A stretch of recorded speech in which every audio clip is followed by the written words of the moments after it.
with the help of God, we begin the 8th chapter of Mitzvos Hamanas Elokus out of 12. Right? There's 12 chapters, so we're well past the halfway point. We begin this week the 8th chapter. So far, we've been discussing in our mimer, right, the synopsis of the synopsis, right, is that the first few chapters talked about the difference between knowledge of God and faith in God. And we explained that really, to understand what it means to have faith in God, what it means, these things that we can know about God that really transcend understanding. How can you know them, but they transcend understanding, right? This is part of what it means, emunah. Emunah is to grasp God beyond the bounds of the intellect. What does that mean? Right, Kabbalah defined it as Sovev Kol Amin. God He is above the worlds, right? So we began to discuss what exactly that means. And in the discussion of what that means, we got into a whole, I don't want to say a mess, God forbid, we got into a whole very involved discussion regarding the Rambam and the Maharal, basically trying to explain some very fundamental theological issues, such as, what does it mean that God knows something, right? So we had the Rambam's answer, we had the Maharal's answer, and then at very great length we had Chassidus' answer, and Kabbalah's answer, Chassidus using Kabbalah, Chassidus and Kabbalah together. And Chassidus and Kabbalah's answer basically came to answer a lot of questions, a lot of theological confusions that exist about the nature of God, and especially the way God is described in the Chumash and by the prophets and by the sages. You know what, I have a clarification question. You're coming to the JLI, so it was like a big thing of discussing what is the purpose of us being here. Yeah. In one hand, we call this place as the Rabbi Tachtonim, that God created this place. Actually, He is the king, and we are His slaves, or whatever you want to call it. And without us, He cannot be the king, so He really needs us. So they were telling, look, this is kfirah. It's like, how can you say that, God needs us? God doesn't need us. Right. He is there without us, with us, it doesn't make a difference.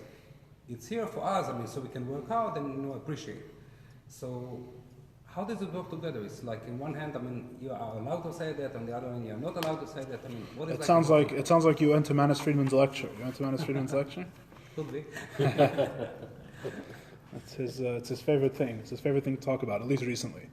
I don't know about in the past, but no, that's a good question. We're in the process of answering that question. It's a complicated question to answer, but that question is directly related to this parak. So let's see. Let's do the parak and see if at the end we can maybe get we'll get a better perspective that's directly connected to what we're learning now. So basically, we came to the conclusion by the end of chapter 7. We basically reached the conclusion that, unlike the opinions of the philosophers, which say that God does not have any midot, God does not have any qualities, right? The philosophers say God doesn't really have kindness or understanding in the way that we understand it. There is just God, and to be God is to have kindness or understanding, not to have them as separate capacities, but to not lack anything that's lacking in those things, right? And that's part of God's perfection and part of the oneness that is the Creator, etc.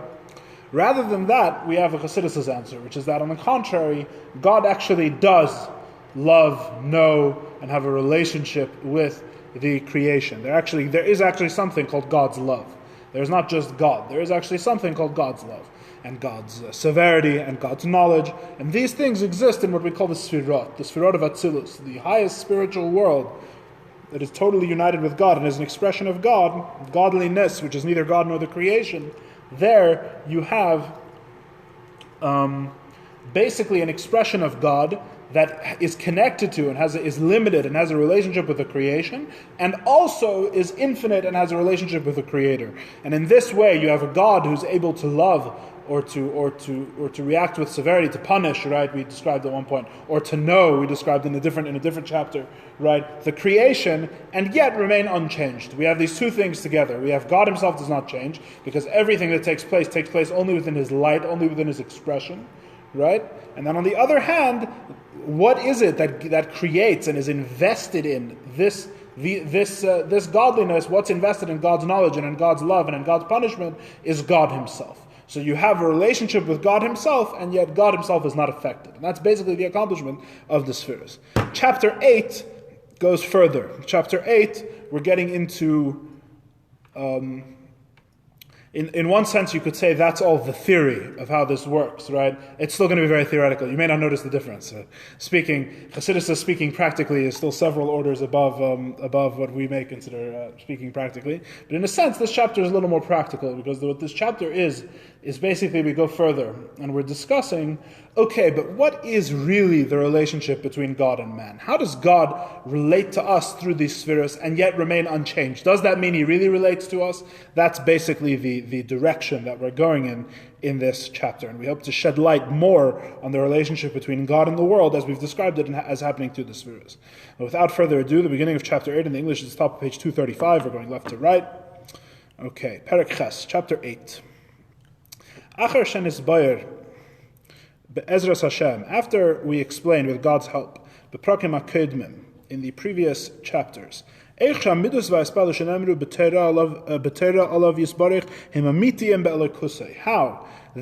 qualities, the traits, and the activities that it's ascribed to God in the Torah are true of his godliness, right? Not of him himself, but of his godliness.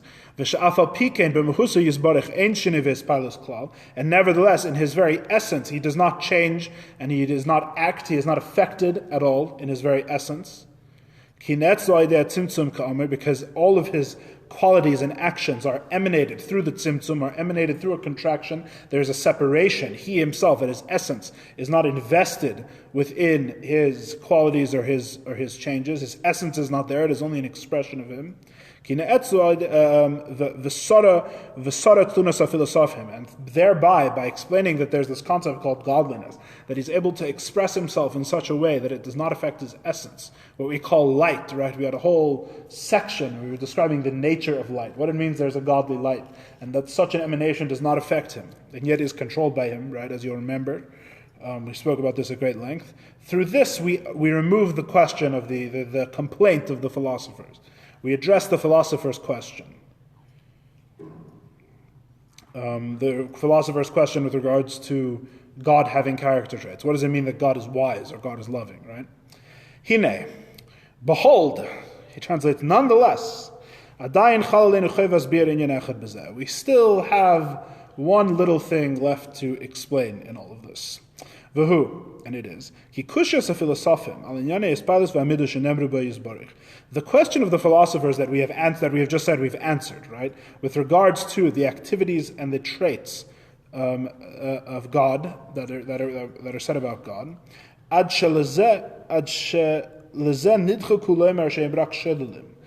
and their question was, so the philosophers had this question about how can God love, or how can God know, and they were so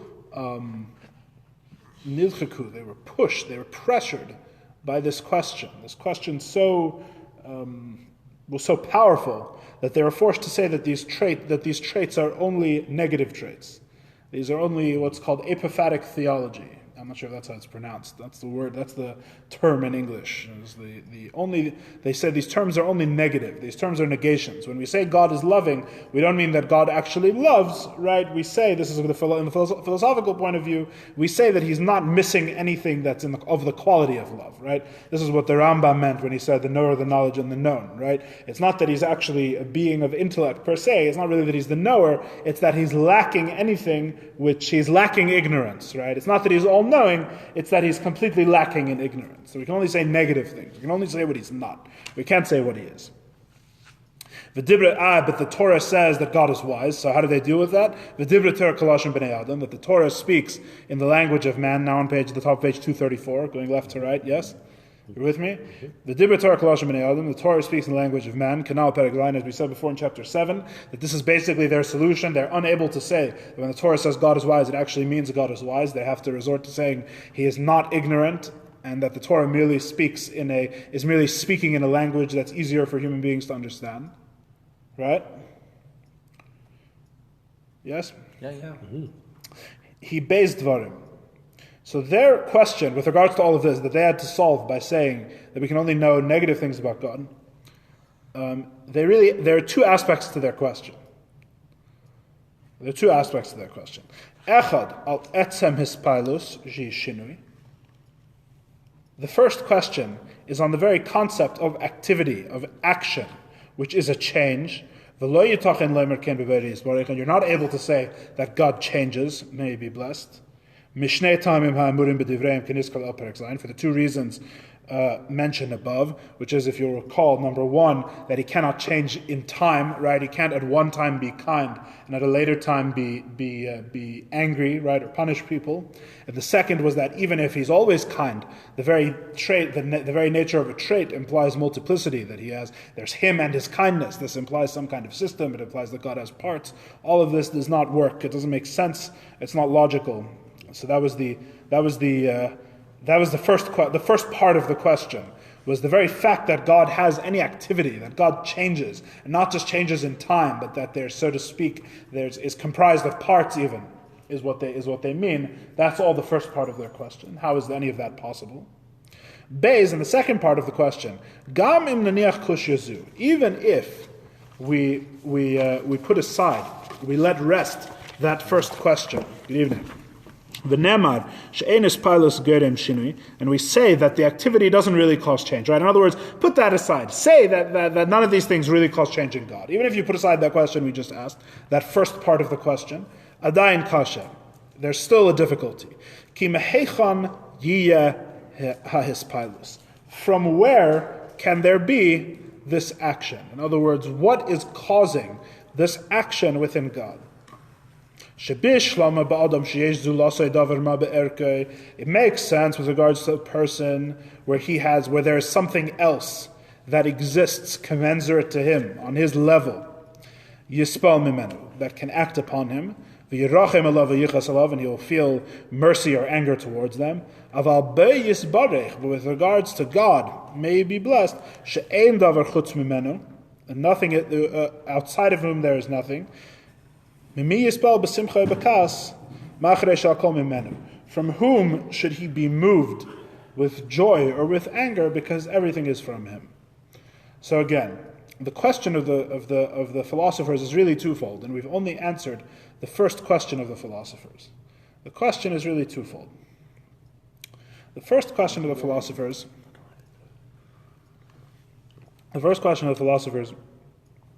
is, how can it be that God has a trait? How can it be that God has a midah? God has a character trait that he has activity, right? That question itself breaks down into two parts. There's change in time, and then there's multiplicity even at one time, right? Those are all questions that we've dealt with already.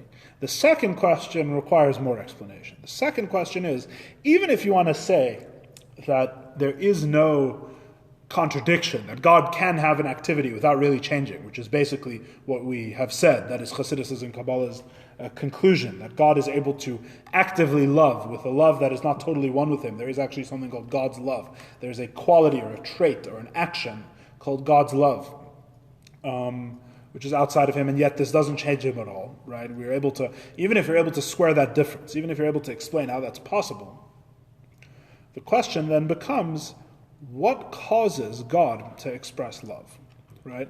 And this is a rather deep question, because if, as the Tzemach Tzedek, a person sees someone that is lovable, there's some sort of relationship between them. It's something that's be'erke. It's something that's commensurate to him. It's within his world, right? I feel there's someone else.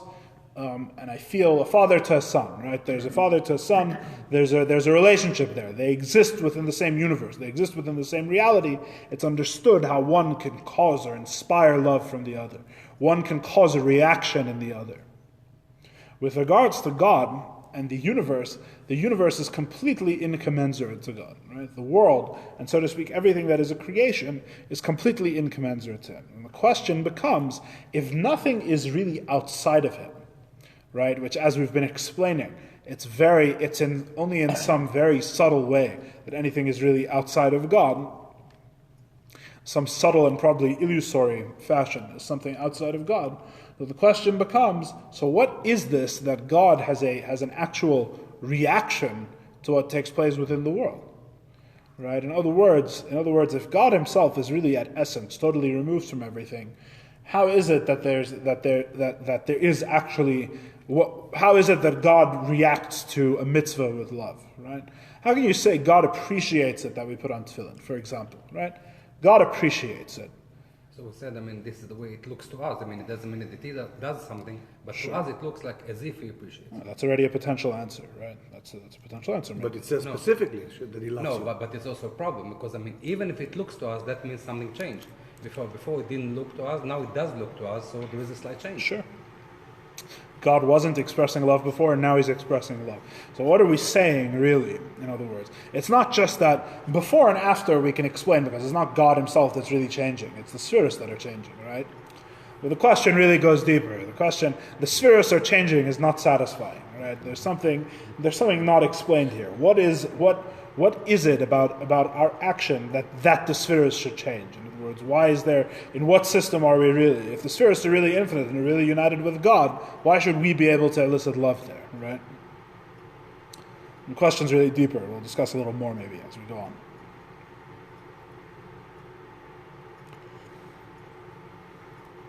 The fundamental, as the question he's asking it now at this stage, is basically that nothing is commensurate to God, so how should I have a relationship with him? That's the emphasis here.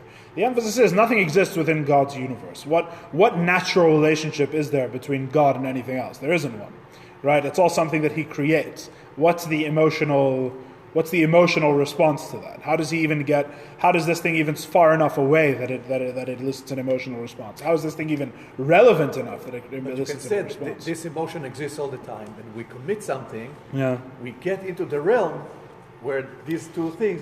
Oh, so it's us moving, not God moving. Yes. That's the philosophical answer. It's not Chassidus' answer. Usually not. Usually that's not what we say. It's not what Chassidus says. Chassidus says you do a mitzvah, it matters to God. God likes that you do the mitzvah. Not that we move into the realm of God's liking. God likes when a man does mitzvahs. Yeah. Okay? When you do the mitzvah, you move into the part where he likes the mitzvah. Yeah, but then if you don't do it, you're not there. What Yeah, part? but Part of what? Of his eternal love. No, but it's also said that he hates. Never say hates. Never say hates. Never say get mad. Of course. The Torah says. Chron The Apoy. Torah It says. Chron The Torah Apoy says. doesn't- It says Chron Apoy. It doesn't say get mad. No, It says he what is- punishes. He No. punishes transgression.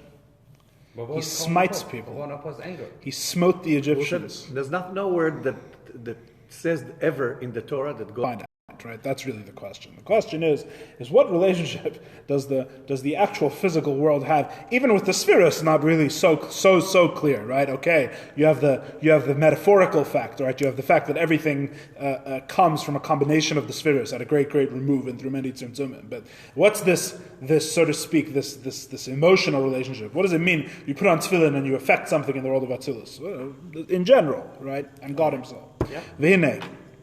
This question, this second question that we've just said, is not explained satisfactorily, it seems, from our words that we've said so far. Because even though we explained before that the activities and the traits of God are a ray of godliness after the tzimtzum, and to the extent that we do not have the first question, right? The first question being, how can there be change in God? How can there be change in God? Because we do not say that God can change. If he were sometimes angry and sometimes glad, it would seem he would change. But the truth is that in he himself there is not this change. This joy or this anger comes from God through a great tzimtzum, through a great contraction, from his light. From his very light. So in other words, the first question is answered. The question, how can God love without changing? That we answered already. We explained, because the change is not really in him. The change is really in the spheres. God himself does not change. Avaladayin kasha, which by the way, that itself is not so simple, as we may see shortly in this chapter. Avaladayin kasha. But the question, what is still difficult, lama yispo, is from what exactly is causing God to react? What is it that is actually triggers? Yes, causes this activity. What triggers this activity? In other words, how is it possible that anything should have a relationship with these? How is it possible, right? You could ask it a different way, right? You could say, I think what's called in English, never mind. who cares about English names? There's an idea that you can't give what you don't have, right? You can't. A cause is only the effect is commensurate to the power of the cause, right? So the question is what is this finite thing causing infinite reactions? What's this whole relationship basically? How can God's infinite love be caused by a finite cause? What's the connection? Interface. Yeah, exactly. Koloimar, meaning to say. More explanation. He's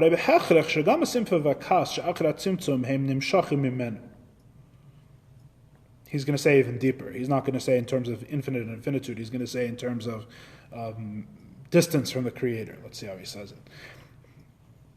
It's certain that the joy and the anger, which are after the tzimtzum, him nimshachim mimenu, they are drawn from him. In other words, where else would they come from? Right? Obviously, he is the one that's expressing them, and as we expressed at great length, he is invested in them. Right? The Kav, the God's infinite light, is invested within these activities. This is actually God's joy and God's anger. And at every moment, he contracts his light and his infinite ray, his infinite radiance, to be limited, to joy or anger. If so, from who will he be affected? Because there is nothing outside of him.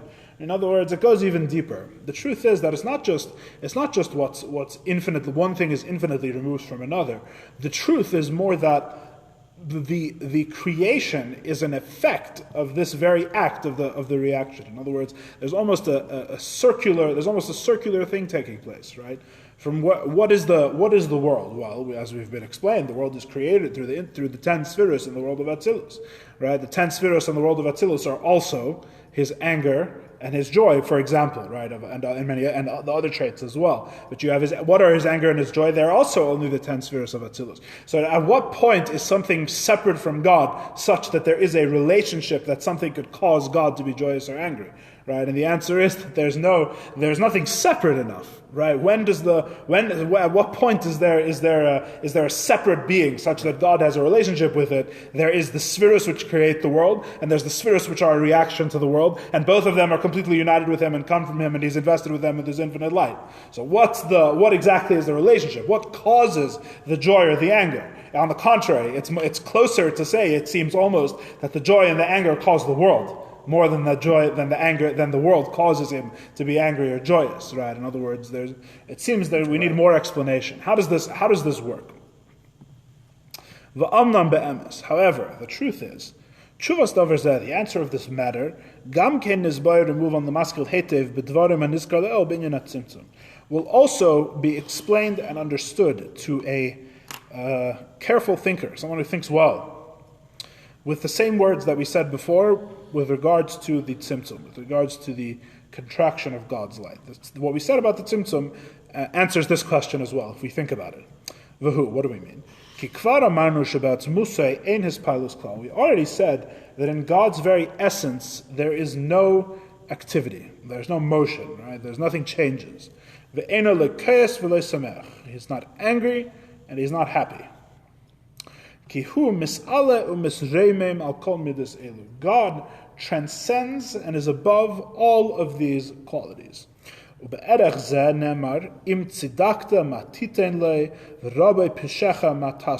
Two very famous verses, both from Job, the book of Iyov, which contains deep secrets. What does it say? We say, Im tzidakta matiten le. If you have done, the funny thing is, right, the funny thing is that Chassidus staunchly refuses to see anything as negative, right? So it's almost like what Ronnie, in a way, it's connected to what Ronnie was saying before, right? So the book of Job, and from the outside, is all about suffering and a person questioning God and a person doubting, right? Here, Chassidus skips over that whole thing. We're not treating it as a skeptical question. We're not talking about an investigation of how could God do these things to me. Chassidus states it as a simple fact, and it's a simple fact based on the very essence of God. God as he is above the spheres. And what does it say? What does it say in the book of Iyov, in the book of Job? It says, Im tzedakta matitin lo. If you are righteous, what have you given him? If you do the right thing, what do you give God? What does God gain by you doing the right thing? This is really what Eyal is asking. What can you add to it? Yeah. And with your many iniquities, with your many sins, what do you do to him? What can you do to him with your sin? In other words, God is above all of these things. What does it matter to God whether you do a good thing or a bad thing?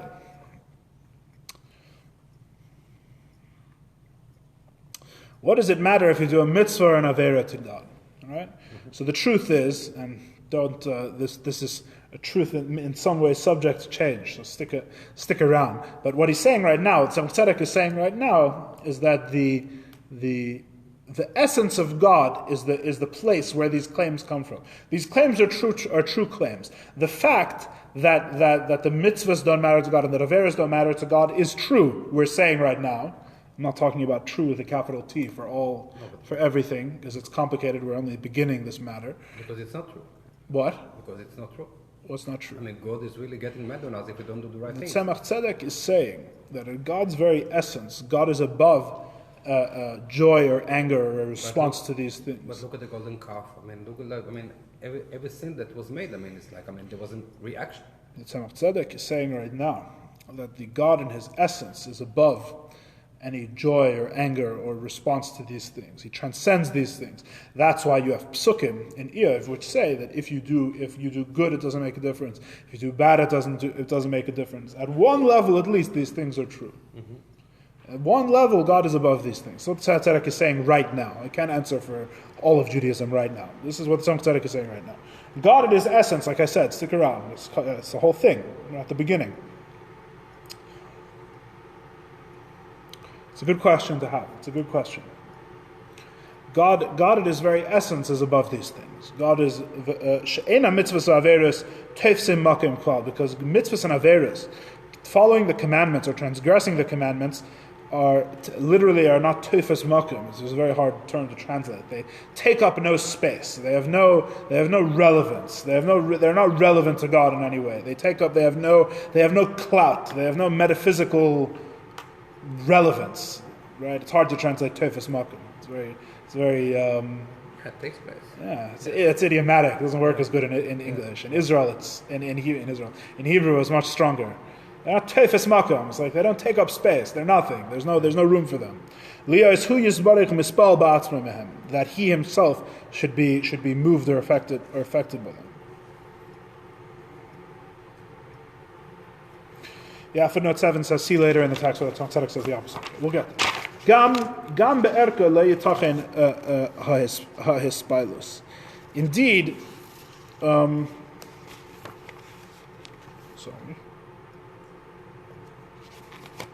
be'erka lo yitachen hispilus. The truth is that at that level, commensurate to him, there's no hispilus at all. He doesn't move. God himself doesn't change at the highest level. God himself doesn't change. As we've said before, when we say God doesn't change, this is what we mean. Really, I should have been clearer in an earlier chapter, so you could have objected then. And then we could have drawn out the tension longer, and you would have had to come every week. Because if we explained it earlier, right? When we say God doesn't change, this is what we mean. When we say that He at His essence doesn't change, this is the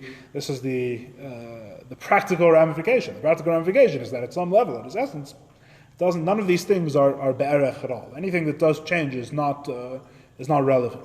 This is like an axioma. This is like the basic rule of everything else. Yeah. But at a certain level, it does. What? That's right. All we're saying is a certain level. We're saying at his very essence, which is not God. It's a certain level which is not God, because God is above than anything else. There's no levels that are God. God is not a level. No, He's above all levels. Right. Exactly. Says the Tzemach Tzedek in the words of Eyal, but he is joyous from the actions of tzaddikim, and he is angry on the actions of the wicked. This is not at his true essence. It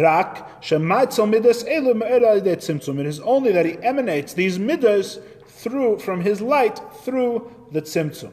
To give through it to the righteous or to the wicked, right? To reward or to punish. Kafi hamistaif min hasimcha, kafi hamistaif min hakas, as derives from, in consequence to his joy and in consequence to his anger. Actually, there could be an explanation to that. Because, if God is Or Ein Sof, and the way the Or Ein Sof is getting to us is through many tzimtzumim during the way. Yes. So what difference does it make if, one of us, which are very low underneath, makes something, even like most crazy thing, when it goes up, it actually appears like nothing. Because what is zero in reference to, eternity? Nothing. Even one in reference to eternity is nothing. So we cannot influence him. Right. Yes and no. Yes and no. The bottom line is that we're not really supposed to be satisfied with this answer yet. There's more. There's more to come. There's more to come. Don't worry. There's more to say about this. At the moment, what we're saying is very simply that when we say that he reacts, right, when God has joy towards the righteous or anger towards the wicked, what do we mean? We're referring to the same thing we've been referring to all along, right? There's a light which emanates from him. The light is not, he is not bound up in the light is only an expression, right? What happens in the light does not affect him. The light, and within the light, there's light that's expressed as joy for the tzaddikim, and light that's expressed as anger for the wicked. It's just saying what happens, yeah? But if he created the world through Tzimtzum, that allows us to perceive ourselves as something separate from him, that has the ability liot bitul bamtziut completely for him. Mm-hmm. So it's up to our hands. What's up to our hands? To be connected or not connected through all these sfirot. I don't know if we're at that point yet. We're not at that point yet. He's just laying down, he's just saying very simply, he's saying, when we say, all he's saying is when we say God's joy, we haven't answered the question yet. All we're saying is that when you have God's joy or God's anger, what we're talking about is not in his very essence, but rather in the spheres, in the same way we've been saying you have God's knowledge and you have God's love, right? All these things are in the spheres. They're not in him. These are things in his light. These are things that take place in the spheres. We haven't explained the relationship thing yet. All we're saying is that what is the relationship? The relationship is not with his essence, at least as described so far. The relationship is only with the spheres. The relationship is only with regards to this, his light and his expression. Uma'ata. That's clear. That's clear. I think that's very more or less what we've been saying so far. It's nothing really new. Uma'ata. Therefore, now, Kushyazu Ashniya, this second question with regards to how can the incommensurate create, how can the creation which is as nothing have a relationship with the infinite God? Einanim letas mibezin yanim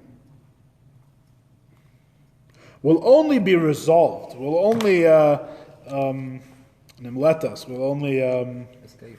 Yeah. Will only escape. Will only escape from this question in two ways. Okay,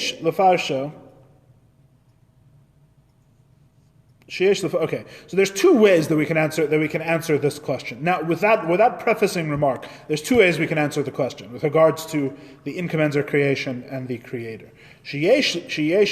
I'm 1, 2, 3, 4, 5 lines up on 241 in the English.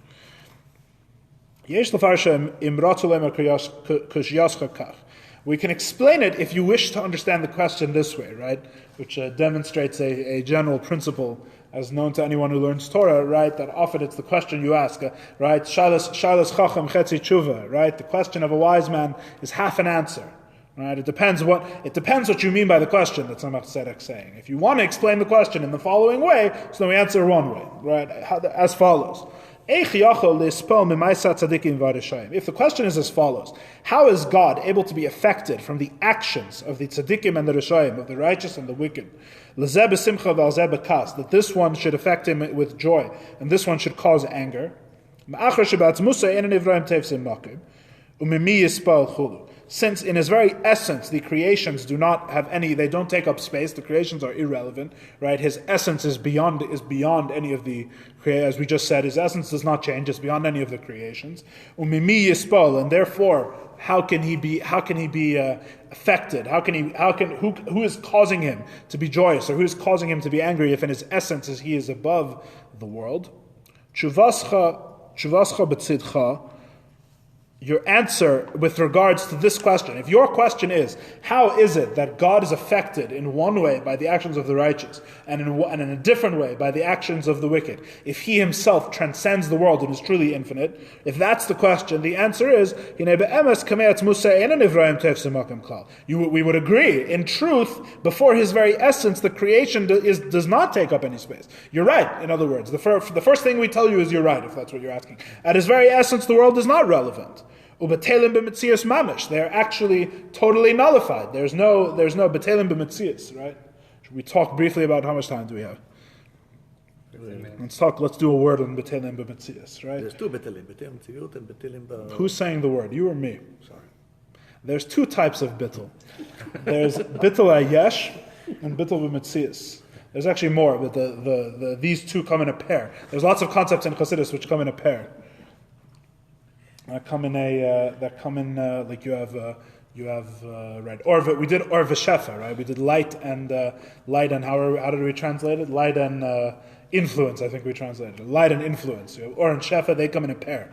So one of these pairs is Bittul Ayesh and Bittul HaMetzias, right?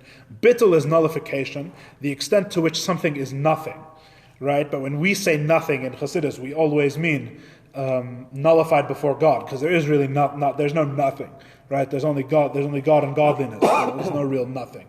When we say something, so even though bittul means the negation of something, we say it becomes nullified. It becomes nothing. We mean it becomes nothing within something else, right? Just like you have the halachic term bittul, like if you have a drop of milk falls into a huge pot of meat, right? So the milk is considered halachically as nothing if there's enough meat, right?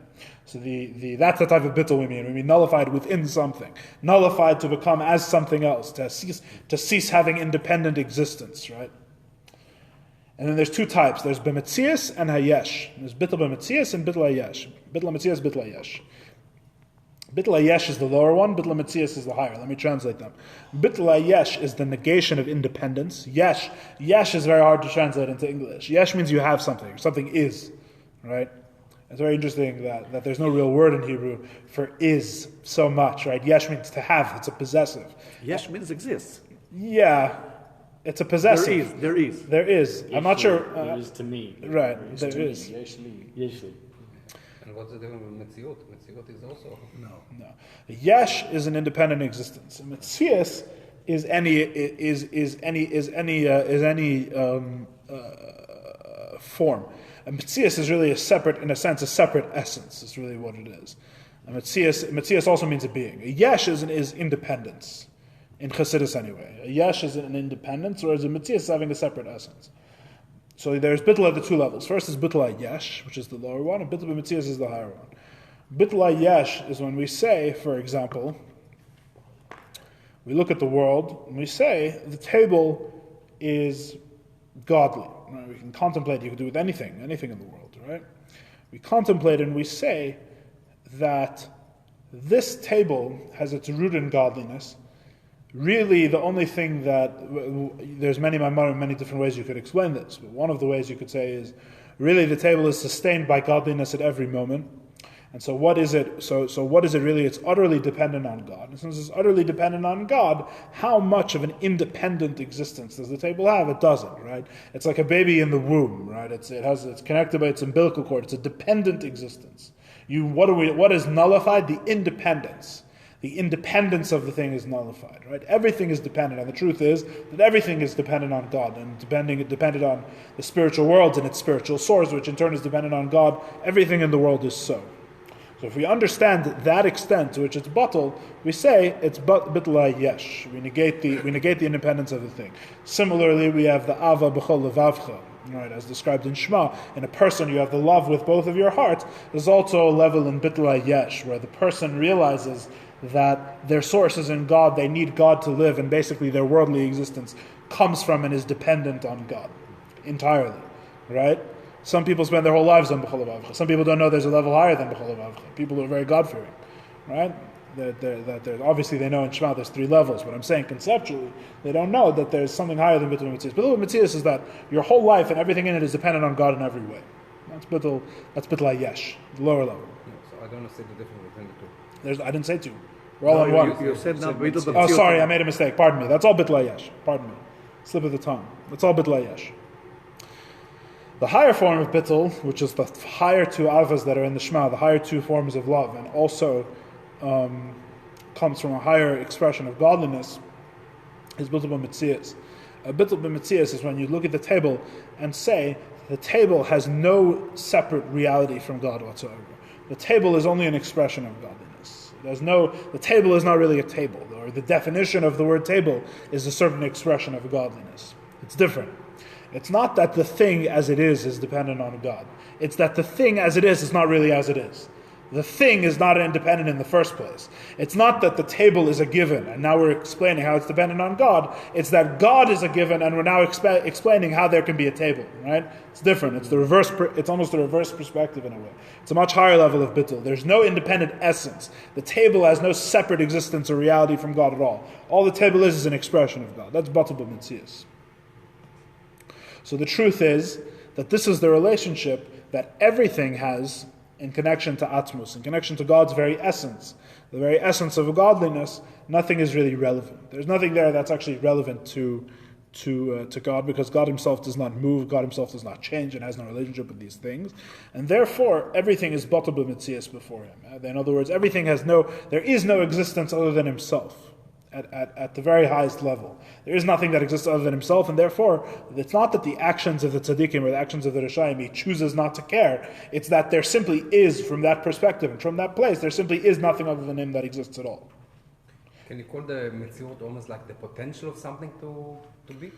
I'd say I've heard Metzias translated as form. I don't know how correct that is, really, but that's how I put it. That's something. ביטול היש, זאת אומרת שיש משהו שמבטל את עצמו. ביטול במציאות, שהמשהו הזה שמבצל את עצמו לא יכול להיות קיים. אנגלית. הבנת? You better not understand, it's more complicated than what he said. Okay, good. זה כמו, יש לך את העניין של הרצור ושוב. No, but he talked about the table, so the table is, yes, it exists. Because, I mean, when you say Metzius, are you for real? I mean, are you Metziuti? And, you know... No, it exists, but all its existence is an expression of godliness. That's the thing. Right. So Metziut is like higher level that actually enables something else to be yesh. Because without the Metziut... Yes, first something is a Metzius and then something is a yesh. And if you're negating it, you go backwards, right? Yeah, first you're batel the yesh and then you're batel the Metzius. Correct. You're right. Absolutely. Okay. Kaziv hashemesh b'shemesh, which is a line that we could explain for a whole other hour if we wanted to, that the bittul b'metzias is like the ray of the sun in the sun. This is the very famous analogy that's in Tanya multiple times, very famously in Shar Yichud Ve'emunah, where the Alter Rebbe explains the fundaments of Chassidic philosophy. He explains that the negation, the world is negated to God like the ray of the sun within the sun. And on one foot, the very short explanation, the very simple level, is that the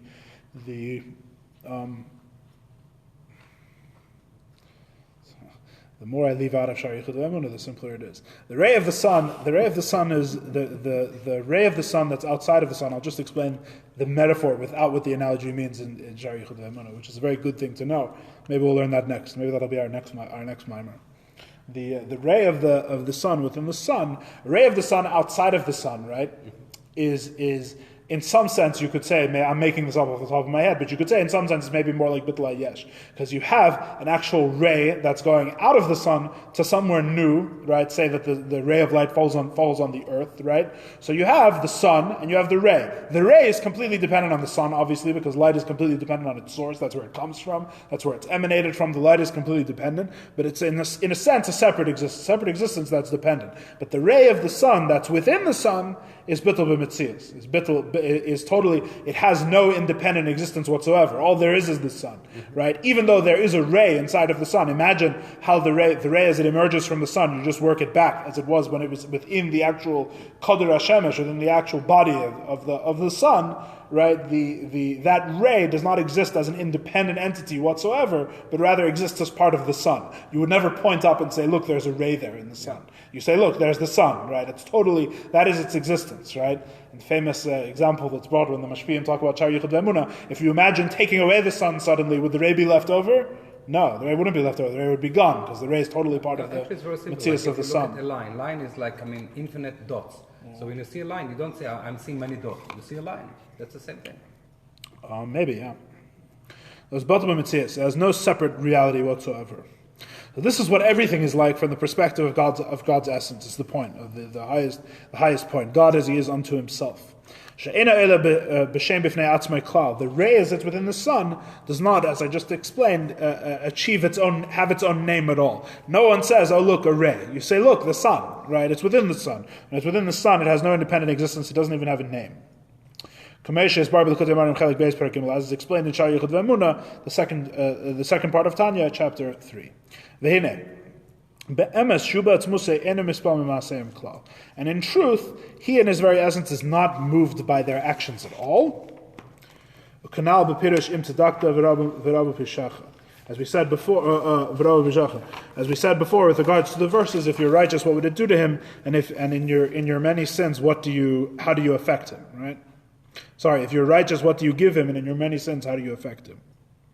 Right? So in other words, with regards to, if the question is, how does the actions of a person, of the righteous, affect God such that He's happy, and the wicked such that God is angry? The answer is that from the highest perspective, right, from Lagabe Atzmusai, with regards to God as He is unto Himself, the truth is that it does not affect Him, as we've been explaining.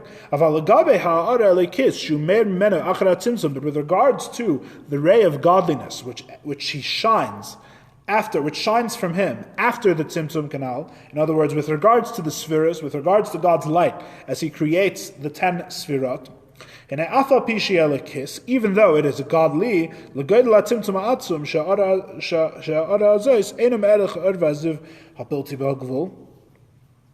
because of the great contraction of His light, this awesome contraction of His light, that this ray has undergone, it is not commensurate to His true infinite light as it was before the Tzimtzum. It is not of it or in any way related. And it's even called the remnant. It has a different name. We call it the remnant, what remains. That is shimu, the trace, as we said before. This is the light that creates the spheres, right, as we explained, right? The vessels of the spheres come from the Rishimu, they come from the trace.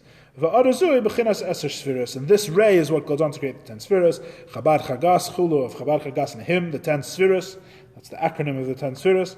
Yitachen she'al pi adas ha'metzumtzam.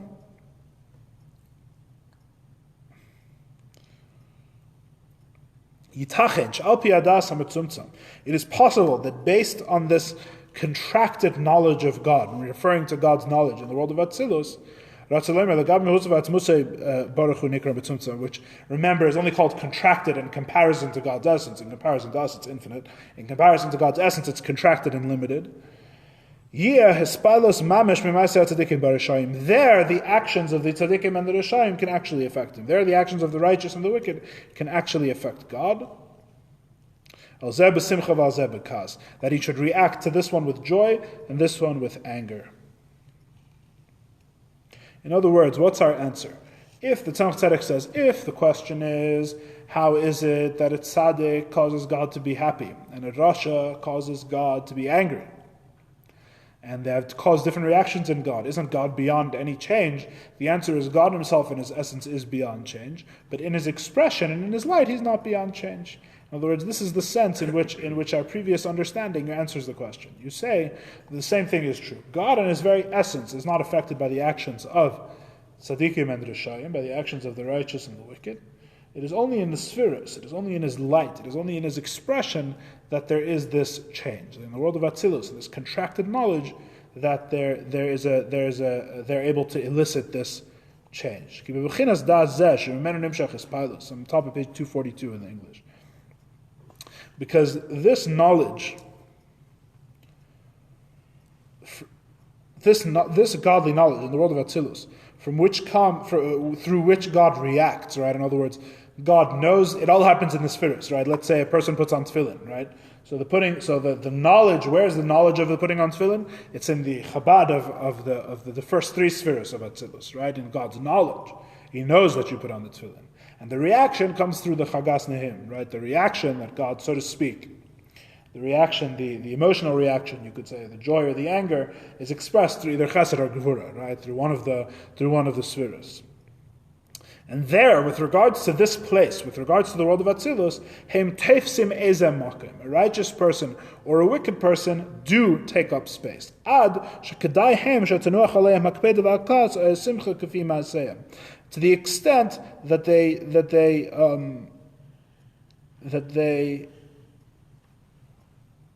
will affect. Yeah. They call forth God's his, what's the term? Lakpid. What is it, lakpid? It says objection here. Fine. There is God's objection and anger or joy according to their actions. Ki b'chinas Chabad u b'chinas midas chagas elu hem ba'ara lekis shekvar nistzamtzem v'nis'ale mimena musavat musi yizbarech abutli b'aglu v'emes, because the God's knowledge and God's emotions in the world of Atzilus, they are a ray of godliness that was already contracted, and His very essence has already been hidden from them. His true infinitude has been hidden from them. It's not really there. And it's only because of this tzimtzum that the creations seem to have an existence at all, an independent existence. Even though, with regards to God's essence, they're incommensurate, they're insignificant. Zeu kamei davka. This is before him with regards to God's essence. This is the case. As he is in his knowledge before the tzimtzum. I think this is a good place to.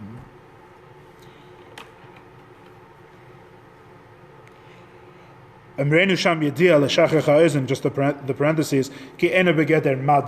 The truth, when we say his knowledge at that level, obviously we're not talking about his knowledge, even in the regular sense of his knowledge in the spheres, because this is at his essence. You can't really say that there's knowledge there. We're just calling it knowledge because it's the easiest thing to call it. In other words, as we don't know what to call it. His awareness at that level of his essence, even theoretically, we don't know what to call it. So we just call it knowledge, even though obviously his knowledge does not extend above the world of Atzilus. So basically, what we've said is that the creation is only commensurate to God and only really makes a difference, so to speak, only appears as an existence at all from the perspective of Atzilus and below. In the perspective of Atzilus and below, you have the tzaddik and his righteousness and the rasha and his wickedness. They so to speak exist. They have an existence of their own from that perspective, from those worlds and below. But above the world of Atzilus, with regards to God's essence, they actually do make no difference. So the answer to the question of how can they elicit these different responses from God, the answer is it's the same way that God can relate to the world and not change. It's the same answer. The answer is that God Himself does not change. Only His light and only the spheres are affected, and the spheres are affected by the actions of the tzaddik and the rasha. Now, this is not the whole story. It's not the whole story of what goes on. We're only at the beginning of the chapters. I have to stick around. This is not the whole story. What a tease! This is the beginning of the answer. You have to come back. To be continued. Definitely to be continued.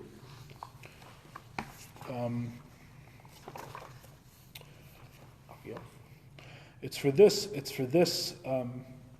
The Rebbe says very famously, especially in the Purim Memorim, it's for this very reason that from the world of Atzilus and below, the righteous and the wicked, there's differences between them. They exist independently and they arouse different reactions from God.